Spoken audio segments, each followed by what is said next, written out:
David in Georgia, thanks for waiting. You're on with Stephen and Matt. Hey, Matt, how's it going? Good. Hello? Yeah. I hurt my back a little bit last night riding a mechanical bull, but that's because it was already mildly hurt. By the way, update on my friend who's in the hospital. Still, they've taken him off the coma meds, but he's still mostly out. One of the nurses said that he was mildly responsive at some point, although his fiance's been there and she hasn't got him to really respond. They're still doing dialysis. There's still a problem with the kidneys. There's still a problem with sepsis related to that. There's a heart that's pumping at 25 to 30%. He's still on oxygen and he's still been out for over a week. There are some signs that would lead us to be optimistic, and there are also signs that say there's a really hard road ahead and that he might not survive. So that's the update on that. I know that's not what you asked, David, but I wanted to not forget to mention that today since I mentioned it last week. Yeah. Oh, yeah. Man, your friend will be in my prayers, and I'm sorry to hear that. Despite the fact that he's an atheist, I can confirm that he actually would be grateful that he's in people's prayers because he understands that that's what people say when they can't actually do anything and are feeling frustrated is I'll pray for you or I'll hope for you. You're not going to offend him. He'll appreciate the caring. Prayer is very effectual when it's in God's will. Well, you have no demonstration that prayer works at all.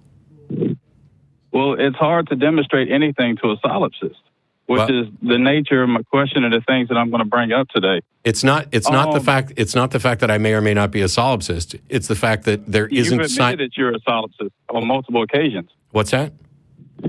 You've admitted on multiple occasions that you're a solipsist.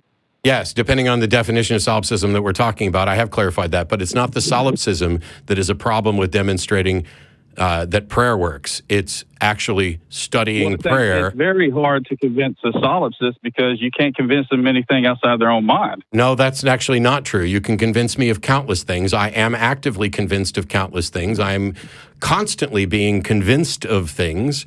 So let's try not to pretend that there's something defective about solipsism that is why you can't prove prayer works, because we can prove that a pen works, we can prove that a computer works, we can prove that a calculator works, we can prove whether or not a particular medication, we can prove that whether or not a particular medication works, but when we test prayer, we find that it works at the rate of chance, which means it doesn't work. Well, then that brings me to my basic question of all this, Matt. What is your qualifications for judging anything in relation to God? Evidence. Same as yours. No, sir. What is your qualifications for evaluating any evidence? What are your credentials for evaluating anything if you can't be convinced of anything outside your own mind? Okay, listen, did I not just explain that I can be convinced of things? Well, no, I mean, I just listened to the previous call about the slavery thing. Nowhere in Exodus 21 does it use the word slave. It uses servant. Servant is completely different. There's been a few of these. Buy yourself a fucking thesaurus and actually study the Hebrew word involved.